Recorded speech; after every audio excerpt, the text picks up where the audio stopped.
Hi, I'm Neil Druckmann, creative director. And I'm Troy Baker, I played Joel.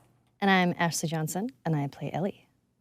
So first cinematic here, you'll see as we get to the end, I mean, this opening image, we wanted to match what we did at the end with image of Ellie. Tommy, listen to me. He is the contract. I think it's such an interesting thing to start off with, not only in the past, but also to start off basically. Yeah, that's one of the things we were discussing as we're iterating on this opening sequence, because it used to be, it was all seen through Joel's eyes. But then it became a lot more interesting to think of it as you're seeing it through Sarah's eyes, because Sarah is really kind of, the whole game is about this relationship between Joel and Ellie, but here Sarah kind of embodies what their relationship is going to eventually become. And that was probably one of the hardest roles to cast too, with Sarah. Yeah. There were a lot of people that came in, and I love that this scene was, that was one of the audition scenes. And it was so amazing when Hannah came in that it just, I mean, what you're seeing right now, that was the chemistry, and she was amazing. It's like, kind of like a younger Dakota Fanning. Just, there's an old soul behind those eyes. Yeah, and she could turn it on and off between each take. Yeah, it was crazy. Yeah, she was crazy. She's amazing. It's always a little awkward, right? You have a 12-year-old someone on the set, and you're doing this pretty dark stuff. Especially with the way that we work, too. All right, let's hold off on some of the jokes today, guys. Good. You started helping out with the mortgage then. Yeah, you wish. And this piece of music, actually, we were struggling to find which piece to play here.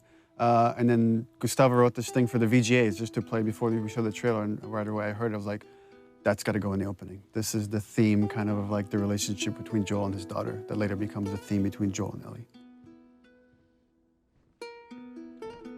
Hallican Drops, Pelican Drops. the name of the band on her t-shirt. And where did you get that? My daughter came up with that. My 2.5-year-old daughter named one of her dolls that. And we're searching for a name for a band. I'm like, I got a name for a band. So this is going to be the first time that I've ever seen this scene. This was one specifically that I really didn't want to once we did it. And when we first talked about doing this in the very, very beginning, I knew this scene was going to come. And I told you, I was like, give me a heads up when this day comes, because it's not going to be a good one. Well, the thing with this scene, it's super difficult scene to shoot. The first time we shot it, we did like at least 15 takes or something crazy like that. And then we thought we had it in the can. And well, I thought. Well, no, we all thought. We thought we came back to work and we started putting it in. And for me, there was just something that was, I felt like we could convey the same amount of emotion with less. Yeah. And it was a hard thing to tell Troy because everybody put so much into it, and it's like, we got to do it again. Well, I remember that we got to day come back to this. when you came back and you told me that we have to do this again. Obviously, you'll see why what we're talking about. But this is the defining moment for Joel. This is where he draws that line in the sand, where he has few moral lines left to cross. I'm so amazed with how well Hannah did, and Yeah, I mean, it was difficult to watch just on the mocap stage. And we actually had people, after a few takes, leave the set. They were like, I can't watch this anymore, and they just took off.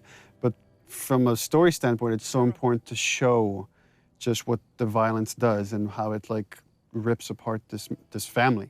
well, then especially a lot of times in video games, you see blatant violence, but when you personify it and you put it on a face, especially that young face, and you see the devastation that just one life lost can do. And it's just, I mean, this was such a hard day. Such a hard day for both of us. I mean, it was exhausting for her. It was exhausting for me.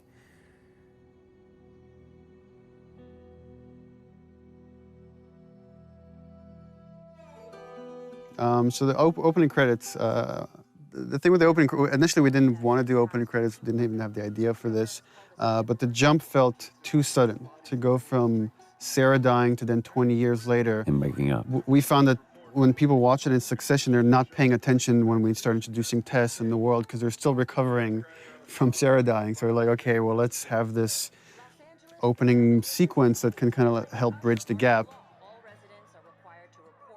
And just had the idea of just seeing this time-lapse video of fungus growing, because so much of the disease and the outbreak is based on this cordyceps fungus that spread through spores.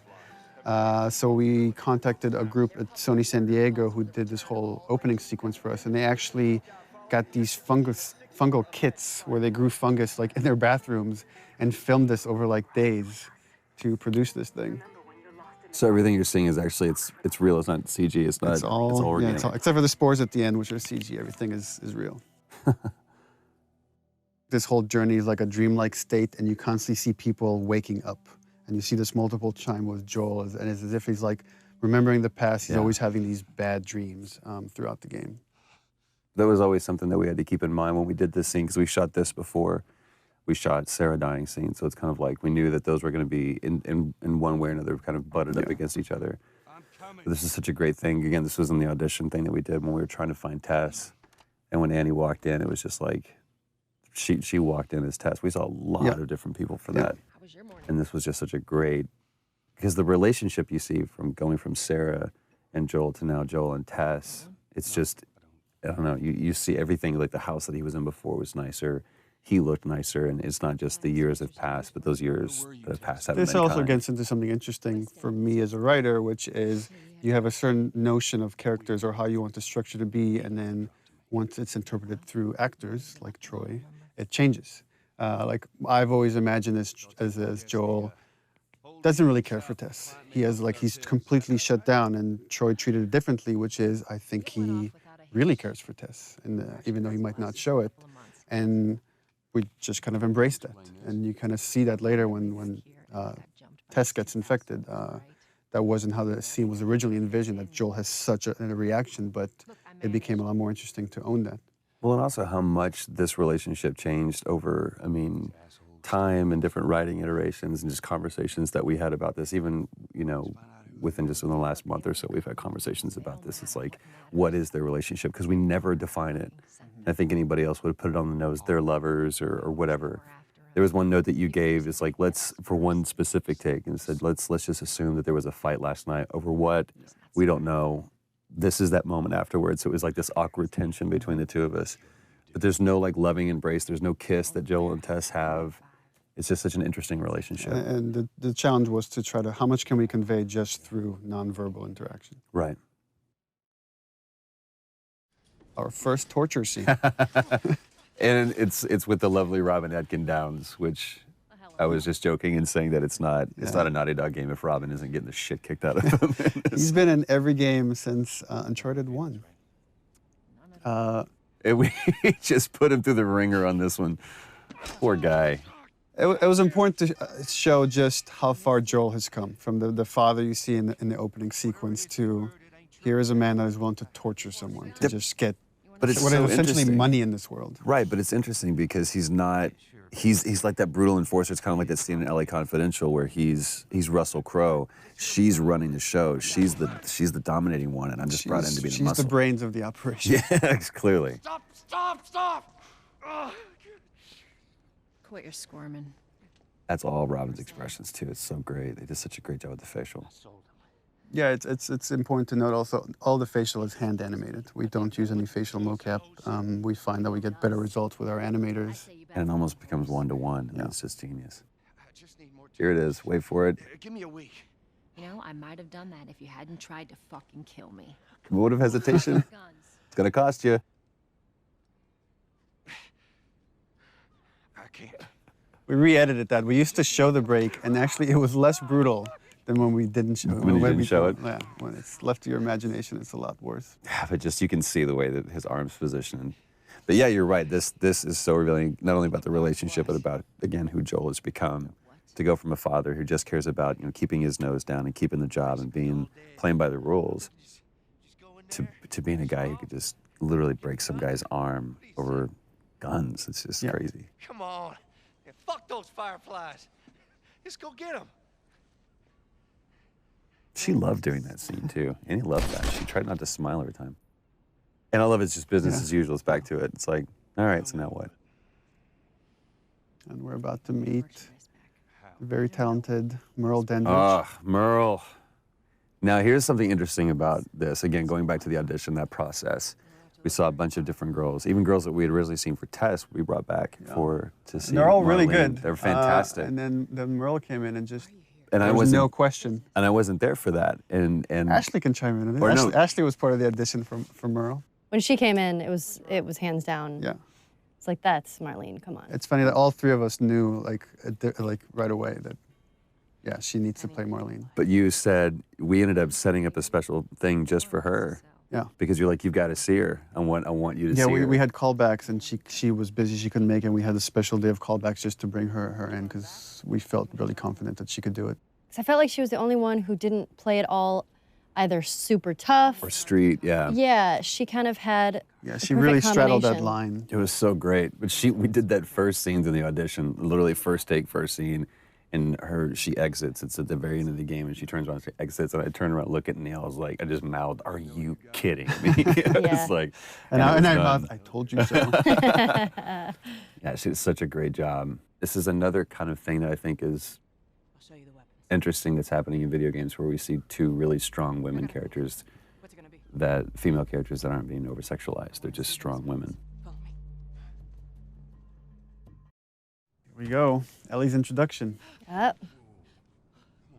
And this stuff is all shot out of sequence.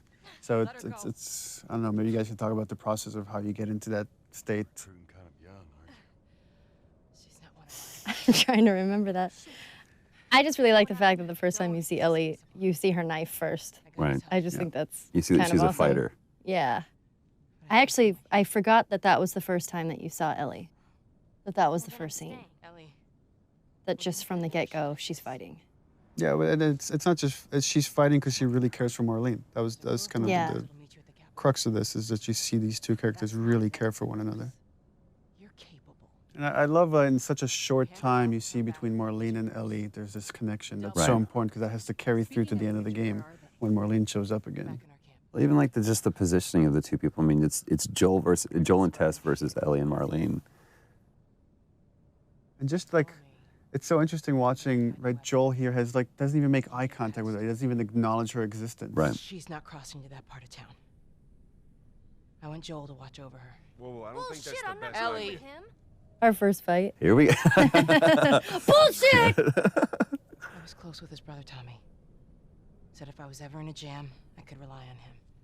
Was that before or after he left? Just reminding the player, like this guy you saw in the beginning, Joel's brother, he's changed too, and he's been involved. Yeah. Just get hints of, There's a falling out between the two of them. And it's just as you go on, you're starting to fill in that 20-year gap. Just cargo, Joel. No more talking. Which is pretty true to your writing too, because I'm like, so what happened here? It's always, what do you think? What do you think happened there? Because I have no idea. I don't have the time to write it. Don't take long. And you, stay close. For Joel, right, that's a hint. It's like, I don't want to be around this kid, Right. right? Because some subconscious part of him knows I could get hurt here. Is it?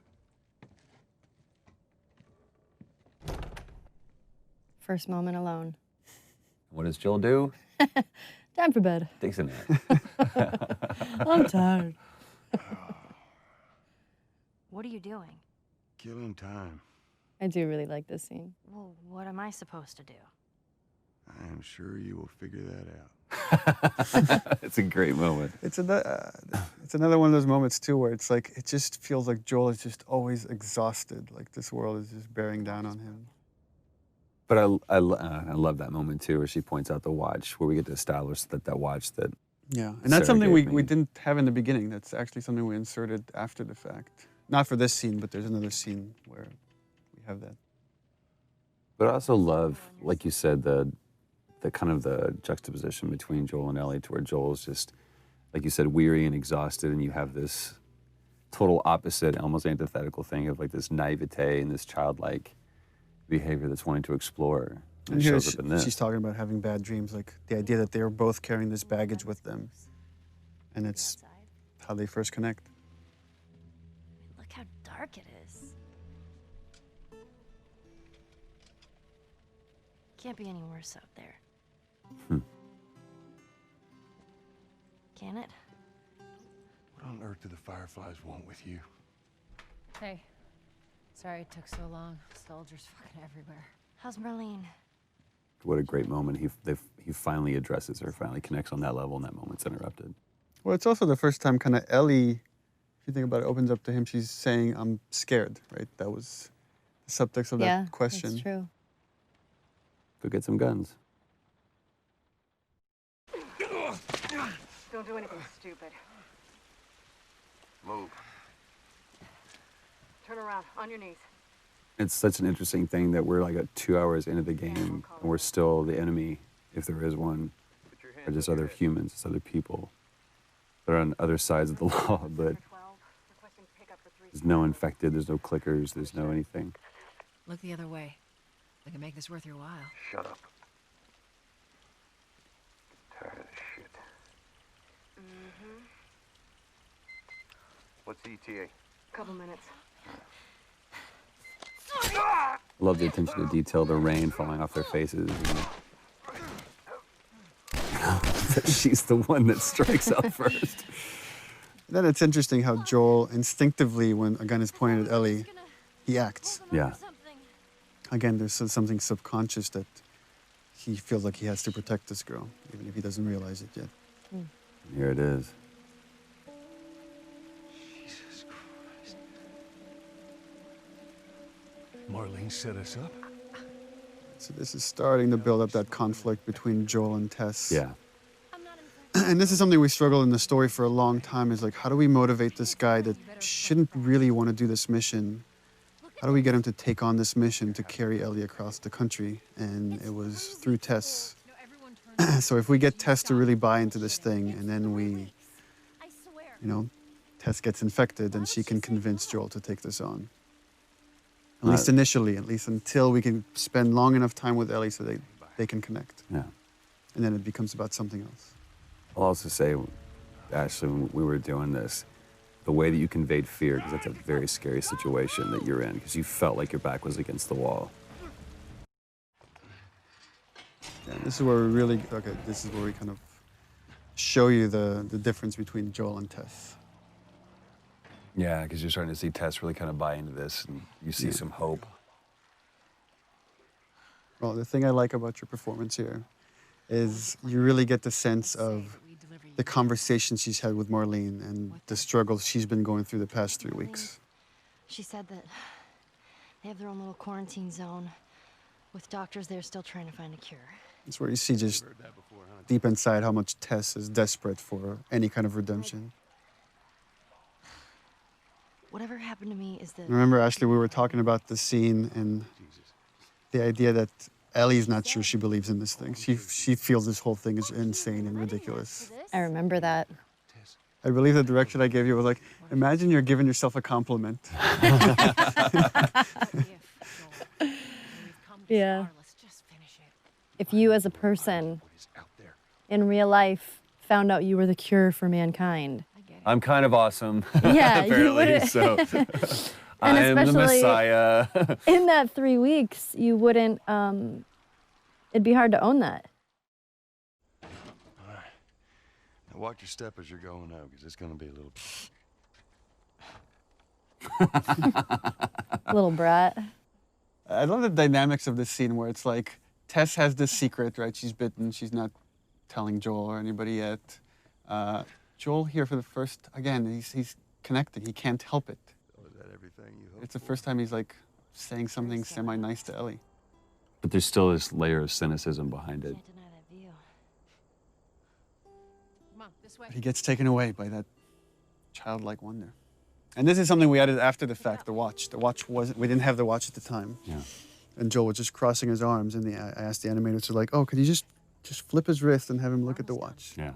This moment is reminding him of Sarah. Yes, ma'am. I love that it's almost a warning from Tess to Joel, like kind of like last words. It's like this determination, and you're not sure why. What's Yeah. different now, Tess?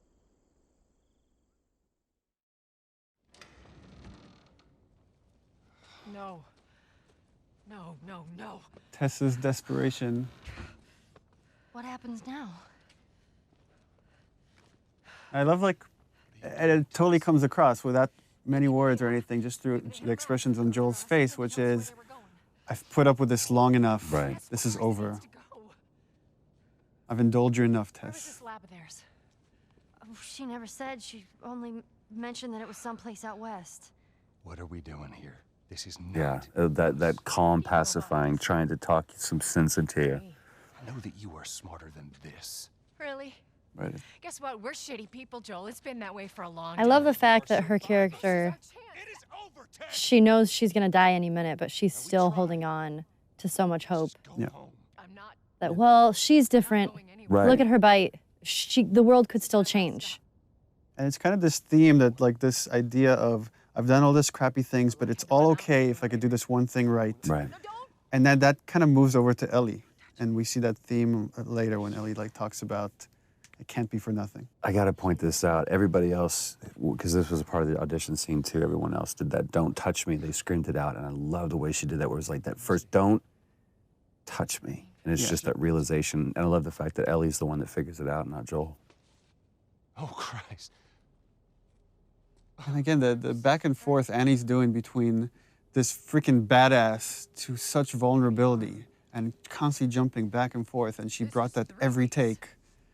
We're all like, because every take she's like full on crying by the end of it. She's incredible. You're right. She's such a badass, but she was so vulnerable at the same time. Which is such a, Shows Hard two thing to sides of the play. same strength too. God, I'm such an Annie fan. You have to feel some sort of obligation to me, so you get her to Tommy's. I remember you coming out of a take and Troy's like, look at me, he's like, you don't understand. You're not right there staring into her eyes. Yeah. I can buy you some time, but you have to run. You want us to just leave you here? Yes. There's no way that... This moment where like Joel's like in denial, is like, there's something I could do. Not even understanding, like, she's gone. She's already gone. There's nothing he could do right now. And also, she is just laser-eyed on Joel doing that, even though she's talking to Ellie. No, just go. Tess has to snap him out of it. It's like, you know that you have to do it. Ellie. And I believe this is the first time Joel refers to Ellie by her name. I don't think anywhere else in the game he does that. Beforehand. And again, it was important to stay. We stay with Tess, just showing. Here's her emotions finally coming through when Joel is gone. I like how I don't remember if we talked about this, but Ellie has just this, clearly a problem with authority, where somebody's telling her what to do. Yeah, for sure. I think that also, I have a problem with authority. So that came out a little bit in Ellie. Tess, I don't even know what Here's how this thing's gonna play out. You don't bring up Tess. Yeah, that's so. Joel knows what he needs to do to survive, which is just let go. Needs to let go fast of these things, or they will kill you. Don't tell anybody about your condition. They That's think you're great. crazy little I love that he refers to And lastly, you to do that as her Condition. what I say. You can barely acknowledge. Just We're he's still trying to search for the term for it. You being the whole cure for humanity thing. Good. I love that he Cliff says note. good, but the subtext is clearly like, all right, good enough. Yeah. That's all I'm gonna get out of this kid. Good chance he could get us a car. Okay. Let's get a move on.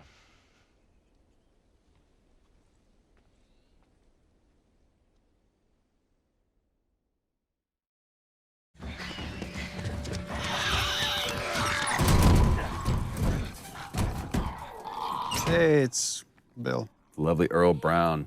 Whoop whoop.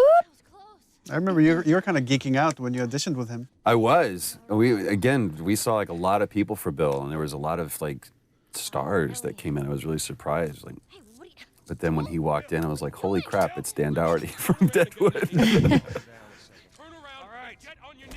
He's amazing to work with. I've worked with him before a while ago, and I just love working with him. You actually hit him in this scene in the face. That's right.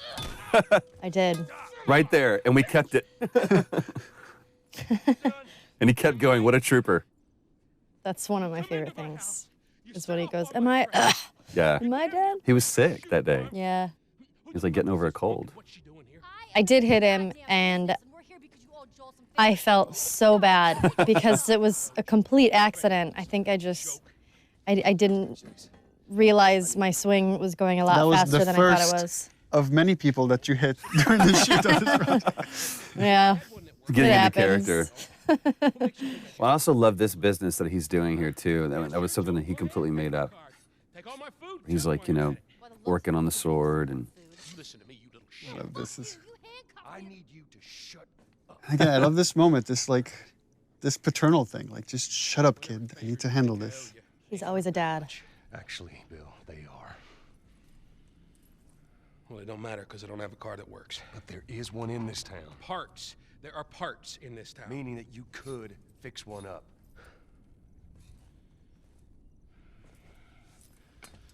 All right. It gives in. And I love just taking that time, take that pause. All right. It's on the other side of town. Now you help me go gather it, and maybe I can put something together that runs. But after this, I owe you nothing. That's fine. A couple days from now, we'll probably be dead anyway. And it's like opening handcuffs, but again, I see it as this almost tender moment between Joel and Ellie. Stay right on my ass. Can't miss it. Another great Ellie line. Smart ass. Remember the rehearsal for all these scenes? So we would shoot these things in chunks. So we'd bring like Earl in and Ashley and Troy and just shoot we're gonna shoot the whole Bill sequence. And talking to Bill, and he's about to talk about a partner that he's had. We've talked, there was a question that brought up, is like, what kind of partner is this? And Earl asked, is Bill gay? And I said, well, he could be. I mean, it's really up to you. Well, no, you gave the standard response of, What do you think? Because I really want him to own it. I thought he was when I wrote the part, but I really wanted the actor to own it, and he did. I mean, he made that decision to make him a gay character. And again, it's not something we ever explicitly say, except for the magazine that Ellie steals. Right. But again, instead of making that a point in something, it's just a cute little piece of exposition. Let me tell you a story. Well, and from a narrative structural standpoint, what Bill is there to show is, here's what happens when you survive on your own in this world. It's like you're alone and miserable and a little bit crazy, and it's what could happen to Joel if he keeps going down this path of just doing whatever he takes to survive. So you know what I did? Wisen the fuck up. And also, Bill is there to kind of give Joel the warning. Is like, you go down this world, you care for people, you will get hurt. Hey! What'd I say to you when we walked down the steps? And that's where Ellie has stolen a bunch of Bill's stuff. I love that flips him off. God damn it. You keep babysitting long enough and eventually... I love that line of fixing the stupid pile. Because I feel like that's so something a kid would say when you're trying to cover, when you're it's Right. nothing specific. I was just stealing all your stuff. Fix the pencils over here. Oh, this is the one where we abused Troy. I was like, you have to fly face first into the ground. And he's like, but I should roll. No, fly face first into the ground. Yeah. It was like, well, if I roll this way, then actually, and they're like, it looks too ninja. We can't do it. So I literally just had to eat shit time after time again. It's like seeing stars. It was great. Please tell me you're done! Yeah, you guys are acting against nothing. There's nothing there. And something I always had to remember was bring the tension back.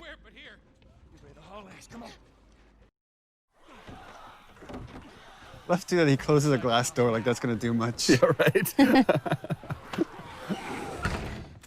So that worked out well. Oh, the thing I love here is that, well, that Bill constantly brings up Tess, not knowing that Right. Tess is dead because Joel doesn't want to talk about it. Right. But here it gets to Joel. And this is something that you guys actually just improvised. That wasn't in the script, this big fight that happens here. It was much more low-key in the script. Yeah, once he brings up Tess, that was something we kind of keyed in on. Jesus. What, you know this guy or something? Frank, Who the hell's Frank? he was my partner. They're both kind of lying to each other. If you think about the previous scene, right? He mentioned this partner, but almost like, I didn't care about him, I let him go, and you realize that's not the truth at all. He Right. really cared for this guy, and this guy probably left him. Right. Yeah. He's got I love how clinical he is about this. here. With that look on his face says everything.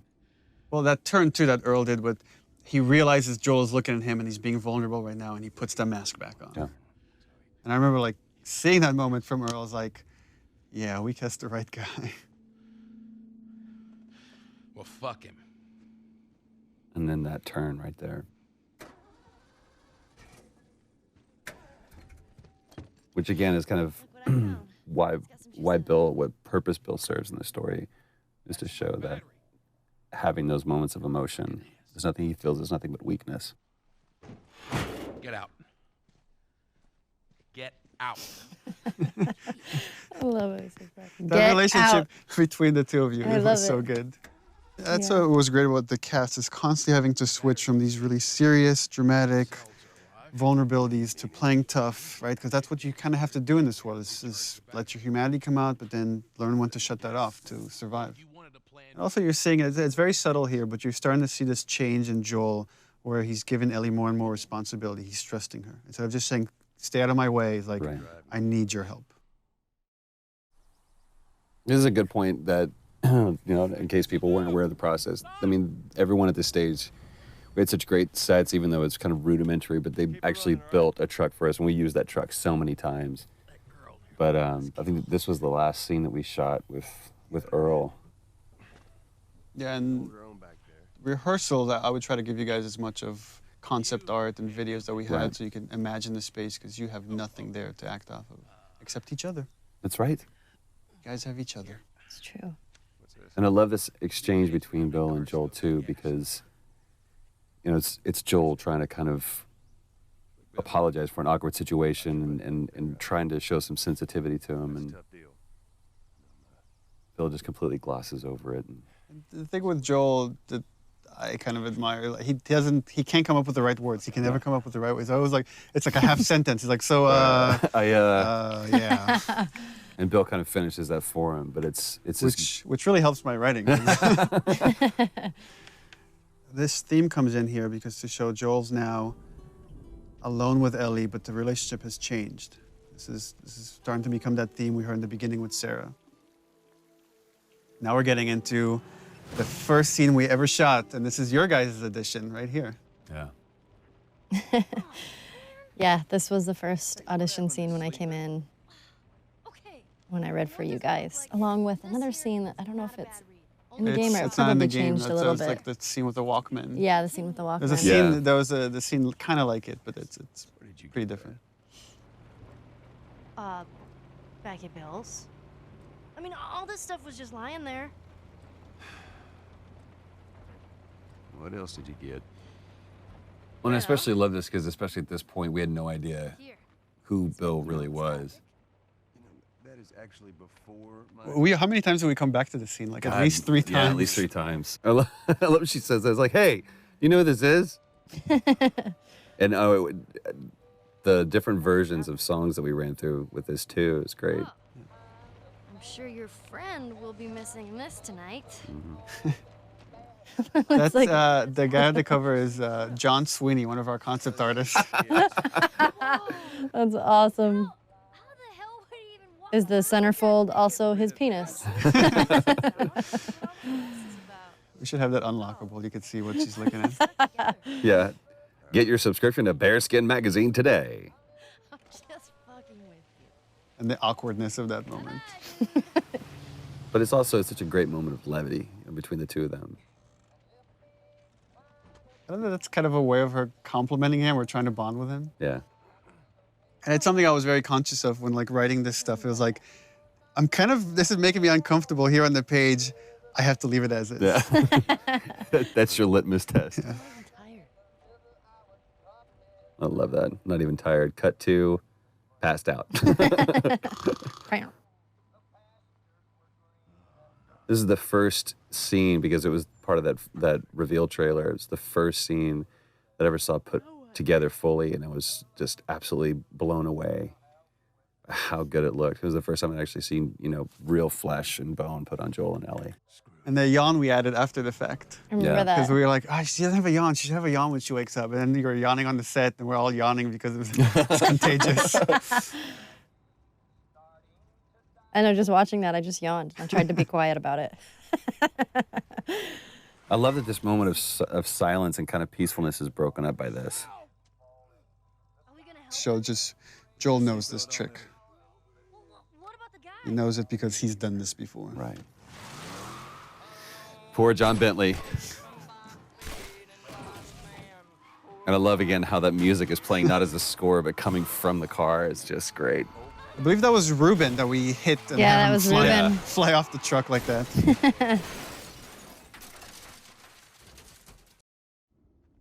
This was also the first really dramatic scene we shot, and it became kind of the touchstone for how the characters should look when they're I feel sick. really pushed. It's so interesting when she's, you know, again, it's this moment of vulnerability when she says, I feel sick, and Joel's, Glad I didn't, right? again, being very didactic and pushing her away. Goddamn kid. She stands up for herself. This is the first time she stood up for herself. How about, hey, Ellie, I know it wasn't easy, but it was either him or me. And I love that line, Saving my ass. you know, it's either him or me. Anything like that Come for back me, to that. And he can't do it. He can't admit that she saved his life. Lead the way. So this is, in the story, the first time Joel really is trusting Ellie and seeing her as pretty much an equal to him. That he has to rely on her to survive in this world. This is survive one of the this journey. first cinematics that we saw too, and we just, Yeah. it's still one of our favorites. We keep coming back to it and laughing because I love this exchange between the two of them. What about me? You stay here. This is so stupid. We'd have more of a fucking chance if you let me help. I am. You seem to know your way around a gun. You reckon you can handle that? Well, I sort of shot a rifle before. He's like, shit, rats, that's it? Fuck. BBs. I love that line. Oh, shit, here's what we gotta work with. We usually avoid these kind of cameras that rotate around something that are trying to do too much, but it felt like this moment kind of needed it.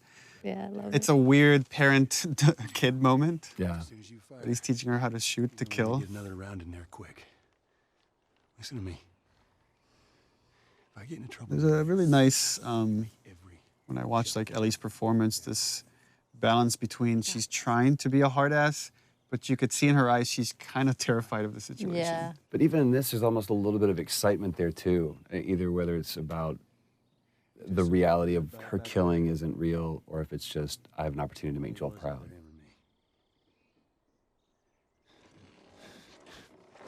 Opening up, opening up. You're welcome. Such an interesting look on your face here, because it's almost like I did good, but then you feel horrified by it. So interesting. It's like, even though Ellie's used to killing, used to seeing this stuff in this world, it was still important to show this is having an effect on her. Right. And you're going to see that kind of carry throughout the game. Well, it also kind of carries over into this moment as well, too, because I realized what I just put her through. I love the way that, you know, we took that away from her. It's like almost gingerly. It's like, give me that. It's like, you can't really compliment it because... Right. You did just what good. you Yeah, had- there's no yeah. pat on the back. But then I turn around and I give her this, and it's like you said, there's a sadness to it. Yeah. It's sad that in this world, these are the things that you have to bond over. Like, here's your gun. And that's the reward. Yeah. But that nod of understanding is great.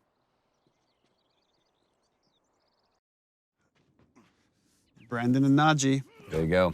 Yep. Brandon, I think, had the hardest audition of anyone. no kidding. Because I literally almost took off his head. Not in this scene, not punching him. That fortunately was done by Ruben Langdon, who can punch way better than I can. Leave him alone. And Najee, too, when he came in red for Sam, that had that... It's all right. They're not the bad guys. Lower the... Just this kid that's kind of terrified to live in this world. Yeah. Man, you hit hard. Well, I was trying to kill you. And these two characters are really showing... They're kind of a mirror of Joel and Ellie's relationship. If you haven't noticed, they don't keep kids. And it's another warning for Joel, like this whole arc for Henry and Sam of what's going to happen if you stick with this girl. You're going to go through what these two characters are going to eventually end up. I do like that Sam is a character that seems genuinely scared, because a lot of the other characters can tend to be a little bit more badassy, Right.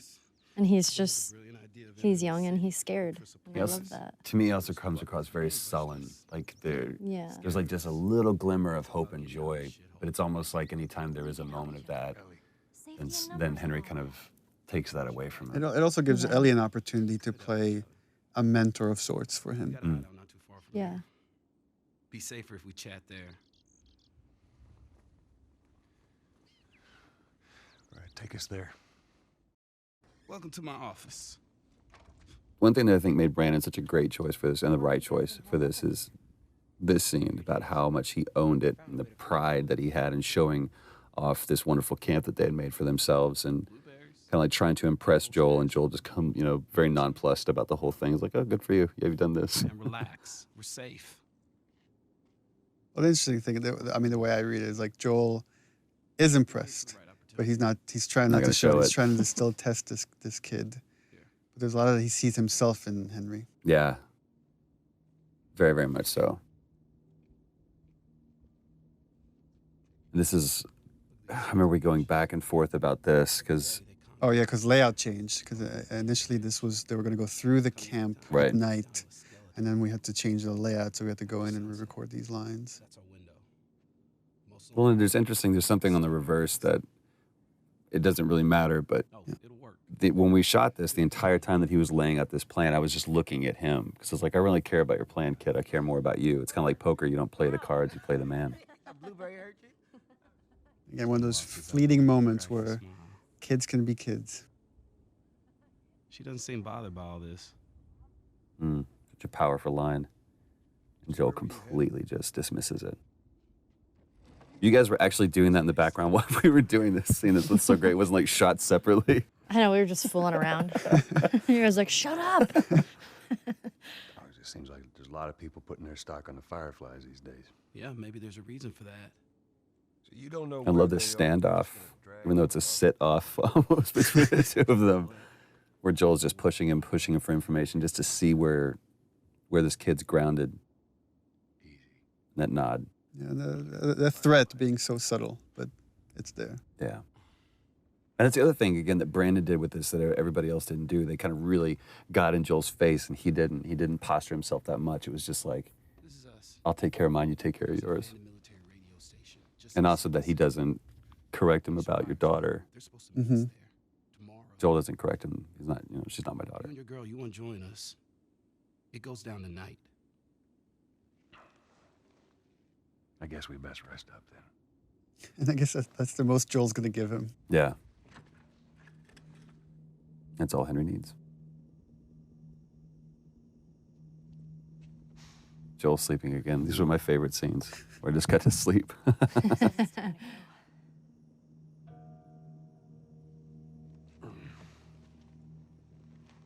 No, we're gonna be moving fast, okay? And So the no matter idea what of these you two do, pairs that like are coming together. Like glue. Got it. Good. God, they're such great brothers. Y'all ready? Brandon and Najee did such a great job together.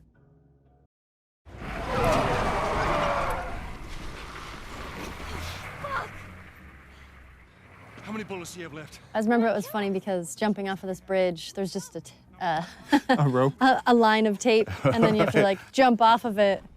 Because So it we were was both funny. stepping over it at first. They're like, no, this is like 50 feet down. I know, I was like, right. oh, so we got to do a whole thing. It looks ridiculous what we're doing. It's like, with our arms above our I head. know. And this part where you're in the water, we had you on a cart. That's right. And they And were we like just pushed wheeling you around. across Yeah. mocap stage. It was actually pretty violent being on that. It It was. was pretty scary.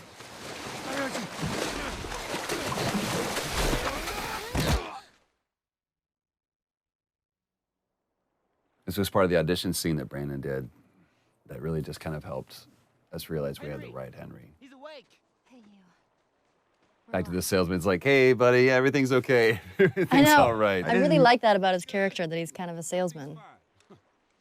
You know, Sam's the one who spotted you. You guys are taking quite a bit of water. What's wrong?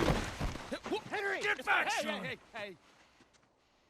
He's pissed, but he's not gonna do anything. You sure about that? Stop! He's confident. He knows he can calm you down, but he needs Sam to stay out of the way. Right, just in case. Yeah. Chance of making it, and you did. But coming back for you meant putting him at risk. Stay back.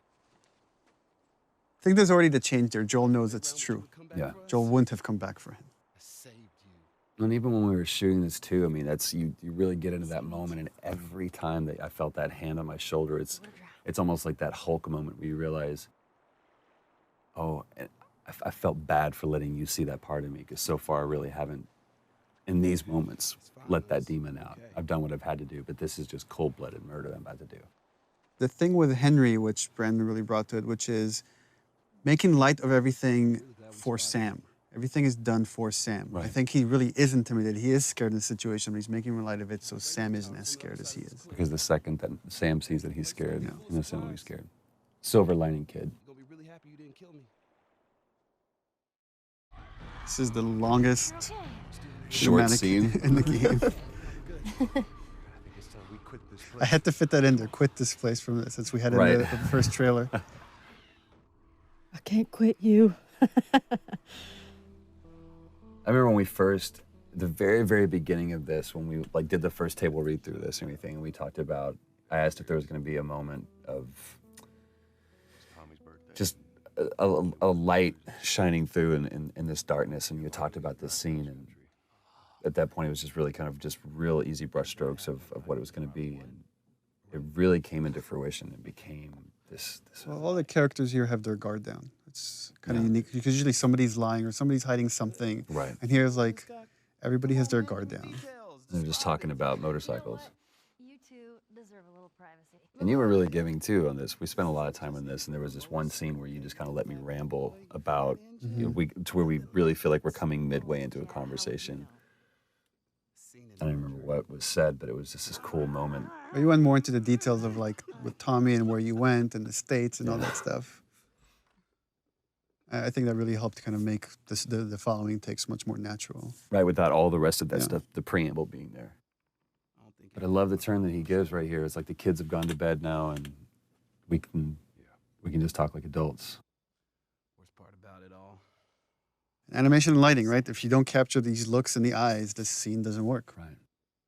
The thing that I love about this is that he's set up a little office for himself, kind of like what Henry did. You know, it's this, I'm being official, trying to be a grown-up. He's still a kid, and we see it in this moment. I really enjoyed working with Brandon and Najee. Just having them on set was so much fun. They're such Najee great especially, dudes. like Najee's hilarious. We're doing this crazy scene, and we like cut, and then he's like just starting dancing or singing whatever, you know, YouTube hot song at the moment. Yeah. You know, song bombing us all day. They were so much fun. I just adore them too.